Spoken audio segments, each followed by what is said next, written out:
njerëzit e gjykimit do të gjykohen jo të gjithë njësoj. Se varet koha që ke jetuar, sistemi që ke jetuar. Nuk është një komunizëm se sa një demokraci. Nuk është një njeri që jeton në një kohë që është ndaluar me feja, me një që feja është e lirë. Ose me një fe që ka më shumë islam, ka më shumë dije, ka më shumë kuptim, ka më shumë praktikë islame. Pra, Zoti do bëj llogarinë sipas zyrtarisë që të ka dhënë, familjes që të ka dhënë, edukatën që ke marrë, njerëzit që të kanë rrethu, situata sociale që ke qenë. Pse Zoti nuk ja le askujt bëj llogarinë e njerëzimit, se vetëm ai mund ta bëj në matematikën e algoritmit hyjnor. Askush s'mund ta bëj. Tani, ditën e gjykimit tregon një rast, po nuk është standard për gjithë. Del njëri para të madhit Zot. Zoti diku ka jetuar, s'ka pas shumë kushte për islam. Biles islami mund të ketë qenë jashtë mode totalisht, besimi. Dhe del kishte bëj gjinaf. Thot pejgamberi alayhis salam, gjinafe shumë. Jetë pa Zot, jetë që bëjmë ç'do bëjmë si të na dal, jetë që vesi pasioni bo Zot, edhe vetëm gjinafe, vetëm tu përgoju të tjerët, vetëm duke shajt, vetëm duke ofendu, vetëm duke përdor gjëra që vetëm të ishin trupin, droga, alkooli, me radhë gjëra që sot ndau nesër tradhto bashorten, tradhto familjen, ndau me bashorten, martohu me i tjetër, lej fëmijët pa. Domethënë kishte shumë gjinafe.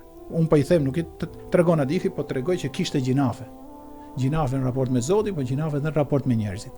Por, siç duket, situata sociale e tij ka qenë në një vend që Islami ishte në trend, ishte në mod. Dhe vllai i dashur, kur i sheh veprat e veta, la ilaha illallah. Për shembull, nga gjërat më bukura e Kuranit është kur një njeriu lexon librin e jetës dhe kthehet, ha u mukra u kitabi, thot familjes vet dhe njerëzit që e kanë njoft. Shifeni librin e jetës time, kur shef aty agjërim, namaz, vepra të mira, fytyra i bëhet si drita dhe gëzohet bashkë me familjen e vet. Dhe thot inshallah dhe juve do t'ju ndodhi kur të gjykojeni ke Zoti kështu. Pra, çështja e veprave do jetë në sitën e madhe ditës së gjykimit, është ajo si vija që folëm rasti kaloi. Dhe i shef gjinafet dhe bëhet shumë keq. Dhe e mendon që unë do të dënohem.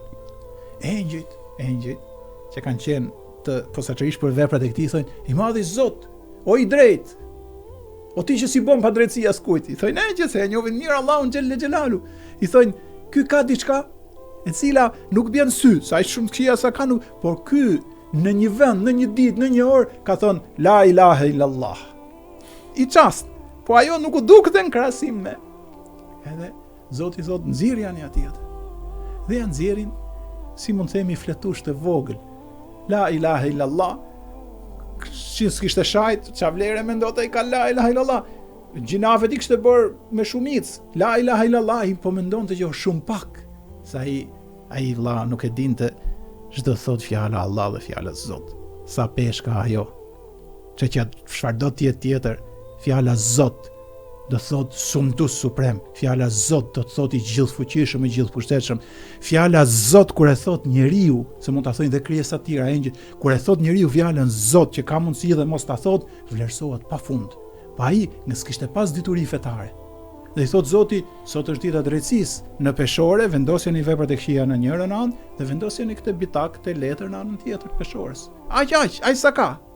Dhe me mëshirën e të madhit Zot, kur vendosen, kjo la ilaha illallah mori peshë të madhe dhe kaloi sipër veprave të këqija.